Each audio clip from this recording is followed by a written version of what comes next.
ఇప్పుడైతే ఔరంగజేబు పరిపాలన గురించి మీరు ఇలా అంటున్నారు. కానీ ఔరంగజేబు వ్యక్తిగతంగా చూసుకున్నట్లయితే చాలా సాధు స్వభావాన్ని, ఆయన నుంచి ఎన్నో విషయాలు తెలుసుకోవాలని, ఆఖరికి మన పాఠ్య పుస్తకాల్లో కూడా చాలా రాస్తూ ఉంటారు.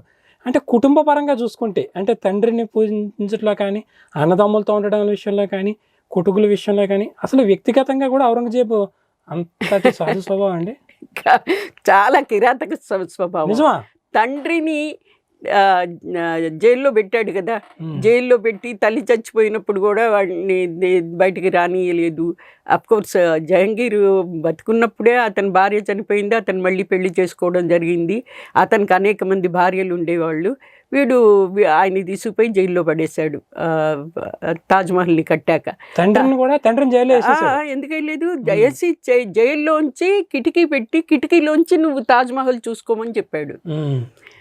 అన్నదమ్ముల్ని సంహరించాడు, చంపేశాడు స్వయంగా. వాళ్ళు పెద్దవాళ్ళు, తనకంటే పెద్దవాళ్ళందరినీ చంపాడు. ఎవరికి రైట్ లేదు.